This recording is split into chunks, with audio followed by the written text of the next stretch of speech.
we were a Merino enterprise, and we transitioned out of them to a Dorper enterprise, and then Ella and I came home and took over the business. And through the sort of 17, 18, 19 drought, we made the big decision, which really was against the industry trend, everyone going into shedding sheep, that we actually decided to get out of them and come back to a Merino operation.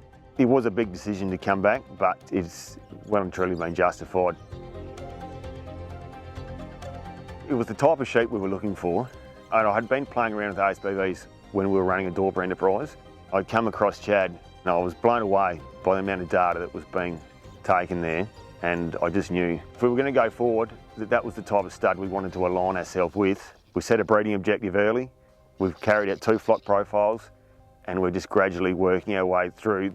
The flock profile data was crucial in setting a foundation as to where we sat and where we needed to go from there. And I'm not going to lie, our anxiety levels were heightened with the change in operation of flock structure, but we've just gone ahead in leaps and bounds. We're consistently averaging over 150% in our mature ewes, Merino to Merino. We're a mixed farming operation here based in the southern Flinders Ranges. Total area, we sort of cover around 18,500 acres down here. We've also got pastoral property in Western New South Wales. Mainly based around the livestock side of things. We do a little bit of cropping, but the livestock's our main enterprise.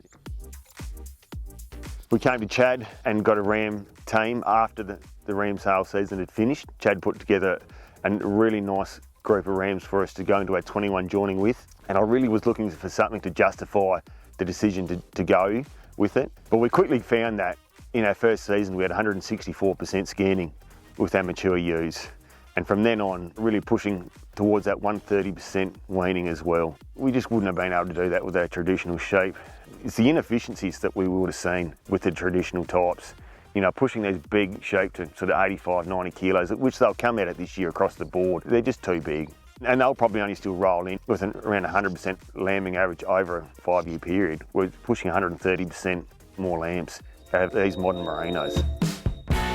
Early growth, we really want to hit that because we're sort of starting to push now our ewe lamb joining. Stable length is crucial for our 6-monthly shearing, but the 2 biggest ones, and I think the 2 that Mumblebone are really renowned for now, is this fat and muscle package.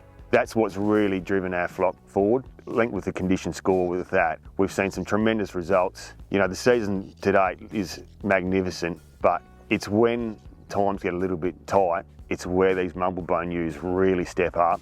2024 was when we really saw these Mumblebone genetics come to fruition. You know, it was a diabolical season through here. We had dust storms rolling through, and these ewes were still scanned just under 150%, and we were marking 110 to 115% that year. We had people in the area marking as low as 5% that season.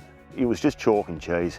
These girls, their body condition score, their ability to maintain condition, and the other thing that we didn't do through that dry period is we didn't have to feed huge amounts of supplement feed out to these girls because they were able to maintain condition and also rear majority of twin-bearing lambs. Consistency in numbers is what we're seeing with the Mumblebones, and that's what's enabling us to grow as a business. It's actually enabled Ella and I to go on and purchase land in our own name outrightly. It's a huge opportunity, and it's on the back of these guys here that is the reason why we've done it.